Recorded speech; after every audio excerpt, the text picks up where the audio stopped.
शुरू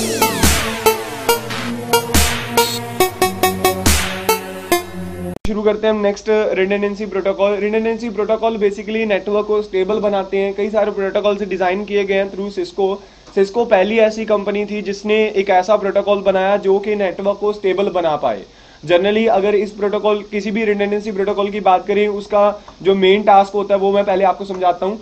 नॉर्मली मान के चलिए कि आपकी एक कंपनी है जिसके अंदर आपने कुछ डिवाइसेस लगा रखी हैं इंटरनेट एक्सेस करने के लिए, या फिर आपके किसी एक सर्वर को जो कि किसी और एरिया में पड़ा हुआ है, उस सर्वर को एक्सेस करने के लिए आपने क्या किया हुआ है, यहाँ पे इस स्विच के साथ डिवाइसेस को कनेक्ट किया हुआ है। तो डिवाइसेस को कनेक्ट करने के बाद आपकी डिवाइसेस कई सारी हैं, मान के चलिए आपकी डिवाइसेस 150-200 के आसपास हैं, और इन डिवाइसेस को आपने इंटरनेट के अक्रॉस पड़े हुए किसी एक सर्वर तक आप कनेक्ट करने के लिए ट्राई कर रहे हो। तो आप लोग क्या चाहते हो कि आपका नेटवर्क कभी भी डाउन ना हो, तो आप लोगों ने क्या किया है, इसके लिए आपने 2 या 2 से ज्यादा इंटरनेट ले लिए। नॉर्मली अगर आप लोग एक ही इंटरनेट लेते हो, नॉर्मली हम लोग क्या करते हैं, एक इंटरनेट कनेक्शन ले लिया। एक इंटरनेट कनेक्शन लेने के बाद आपकी सारी ट्रैफिक इस नेटवर्क के थ्रू ट्रांसफर होनी शुरू हो जाएगी। इन फ्यूचर कभी भी अगर ऐसा हुआ कि ये आपका नेटवर्क फेल हो गया, मान के चलते हैं अगर आपका ये रूट फेल हो जाए, तो आपके पास कोई और ऑप्शन नहीं है। इसीलिए क्या करती हैं मैक्सिमम कंपनीज, क्या करती हैं, मल्टीपल कनेक्शंस अपनी कंपनी के अंदर रखते हैं। कॉलेजेस में भी ये चीज होती है। वो लोग क्या करते हैं, एक से ज्यादा कनेक्शन 2 या 3 हो सकते हैं।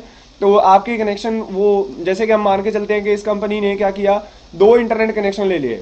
2 इंटरनेट कनेक्शन लेने के बाद वो लोग क्या करेंगे, पहले आपकी ट्रैफिक को किसी कनेक्शन पे रखेंगे, बाद में अगर कल को आपकी नेटवर्क डाउन हो जाए तो वो दूसरे पे सेंड कर पाए। यानी एक आपका प्राइमरी रूट हो गया, ये आपका प्राइमरी रूट, और दूसरा आपने एक बैकअप रूट सेट कर लिया। ये 2 चीजें हमने सेट कर ली।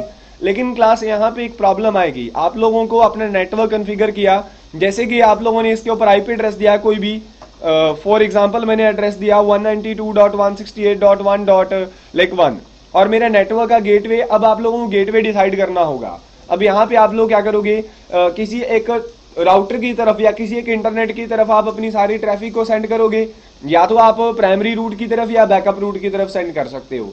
लेकिन यहाँ पे आपको जिस मशीन को आप गेटवे दे दोगे, जिस भी मशीन को आप गेटवे प्रोवाइड करवाओगे, इस तरफ का वो इस तरफ को फॉलो करता हुआ आपके सर्वर तक कनेक्ट हो जाएगा।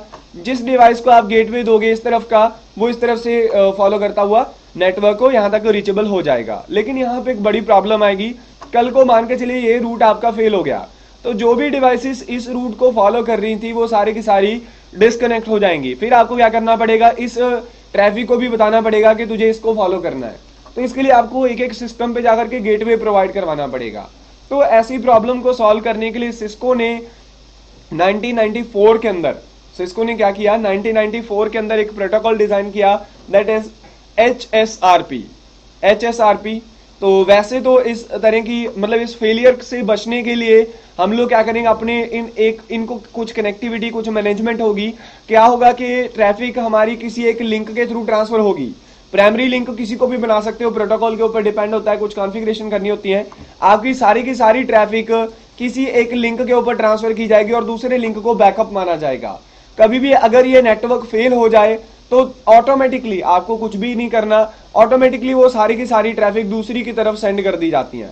दरअसल इस कॉन्सेप्ट के अंदर जो ट्रैफिक सेंड की जाती है वो किसी राउटर पे नहीं बल्कि वर्चुअल राउटर पे सेंड की जाती है। इसमें हम लोग क्या करते हैं, इस पूरे नेटवर्क के अंदर जो पूरी ट्रैफिक सेंड करने के लिए यहाँ पे एक वर्चुअल राउटर क्रिएट कर देते हैं। ये वर्चुअल राउटर दरअसल होता क्या है कि आपके दोनों राउटर के एक फिजिकल एड्रेस है, एक अपना हर एक राउटर का अपना एक फिजिकल एड्रेस है और अपना एक आईपी एड्रेस है। हम लोग क्या करेंगे, वर्चुअल राउटर का भी अपना एक फिजिकल एड्रेस यानी मैक एड्रेस और आईपी एड्रेस होगा। हम लोग क्या करेंगे, सारी की सारी ट्रैफिक को इस डिवाइस पे सेंड करेंगे। हम लोग क्या करेंगे, अपनी सारी ट्रैफिक को इसी डिवाइस के ऊपर सेंड कर देंगे। सारी की सारी ट्रैफिक को इसी डिवाइस पे सेंड कर देंगे। और ये जो वर्चुअल राउटर बनेगा ये रिडंडेंसी प्रोटोकॉल क्रिएट करते हैं। उसमें मैनेजमेंट के कुछ स्टेप्स हैं जो हम आगे चल के फॉलो करेंगे। और ये क्या होगा, ये किसी एक राउटर को बैकअप प्राइमरी मानेगा। पहले ये सारी ट्रैफिक प्राइमरी की तरफ सेंड करता रहेगा ऑटोमेटिकली। आपकी ट्रैफिक वर्चुअल राउटर पे आएगी जिसका एक वर्चुअल आईपी होगा और एक वर्चुअल आईपी होगा, वर्चुअल मैक होगा। वो आपके इन राउटर से रिलेटेड नहीं होगा, लेकिन वो काम इन्हीं में करेगा। इनका एक अलग आईपी होगा, इस डिवाइस का वर्चुअल का एक अलग आईपी होगा और इसका एक अलग आईपी होगा। आप सारी ट्रैफिक को वर्चुअल राउटर का गेटवे दे दोगे, वर्चुअल राउटर का गेटवे दोगे। ये वर्चुअल राउटर पहले सारी ट्रैफिक को आपके प्राइमरी रूट तक सेंड करेगा। जब ये प्राइमरी रूट फेल हो जाए इन फ्यूचर तो ऑटोमेटिकली ये इस तरफ को बंद करके ट्रैफिक को आपके बैकअप पाथ की तरफ सेंड करना शुरू कर देगा। मतलब ऑटोमेटिकली ये चीजें मैनेज होती रहेंगी। लेकिन इससे हाँ एक बड़ी प्रॉब्लम हो जाती है कि आपका एक टाइम पे एक ही नेट यूज होगा। मान के चलिए कि आपका नेट एक जो पहला नेट चल रहा था वो 1 साल खराब ना हुआ, मतलब इन फ्यूचर या 1 मंथ खराब ना हुआ, तो आपको अननेसेसरी एक इंटरनेट का पे करना पड़ेगा। मतलब एक बंद पड़े इंटरनेट का जिसको आप यूज भी नहीं कर रहे उस नेट का, लेकिन वो बैकअप के लिए आपने रखा हुआ है तो आपको पे करना ही पड़ेगा। ये चीज उस टाइम पे इतनी मैनेज नहीं हो पाई थी, इसीलिए एडमिनिस्ट्रेटर, नेटवर्क एडमिनिस्ट्रेटर कुछ एक्स्ट्रा एफर्ट्स करके मतलब अपनी तरफ से कुछ ग्रुप बनाते थे। मतलब वर्चुअल राउटर, 2 वर्चुअल राउटर बना देते थे। एक में बता दिया कि प्राइमरी राउटर ये है और एक में प्राइमरी राउटर इसको बता दिया, और आधी ट्रैफिक को पहले वर्चुअल राउटर पे भेज दिया, बाकी की ट्रैफिक को दूसरे वर्चुअल राउटर पे भेज दिया। अब ये वाला जो सेकंड वर्चुअल राउटर है वो बैकअप इसको मानेगा, जो फर्स्ट वर्चुअल राउटर है वो बैकअप इसको मानेगा। यानी कि वो क्या करेगा, कल को अगर एक रूट फेल हो जाए ऑटोमेटिकली दूसरी सारी ट्रैफिक दूसरे पे चली जाएगी। उस टाइम तक 1994 तक ऐसा पॉसिबल नहीं था कि आप ऑटोमेटिकली मैनेजमेंट कर पाओ, आपको एडमिनिस्ट्रेटर को एक्स्ट्रा एफर्ट्स करने पड़ते थे। तो पहले एक बेसिक टोपोलॉजी क्रिएट करेंगे। चलिए थोड़ा और मैं आपको बता दूं इन रिडंडेंसी प्रोटोकॉल्स के लिए। तो इन रिडंडेंसी प्रोटोकॉल्स के अंदर जो मेजर प्रोटोकॉल्स, ये 3 प्रोटोकॉल्स आते हैं, आप चाहो तो नोट कर सकते हो। सबसे पहले HSRP, HSRP stand for hot standby routing route protocol, router protocol. Next है VRRP, VRRP stand for virtual router redundancy protocol. और नेक्स्ट है GLVP, ग्लोबल लोड बैलेंसिंग या गेटवे लोड बैलेंसिंग प्रोटोकॉल। तो ये मेन प्रोटोकॉल्स हैं जो कि redundancy के लिए अभी तक बनाए गए हैं।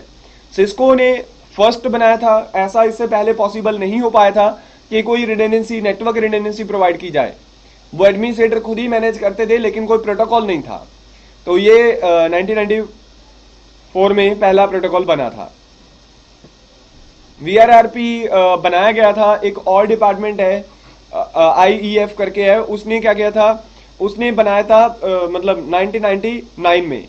5 साल लग गए थे, मतलब सिस्को के बाद जब सिस्को ने ये चीज बना दी थी तो 5 साल लगे दोबारा एक और, मतलब अब एक ऐसा प्रोटोकॉल जो यूनिवर्सल यानी किसी भी डिवाइस पे चल पाए।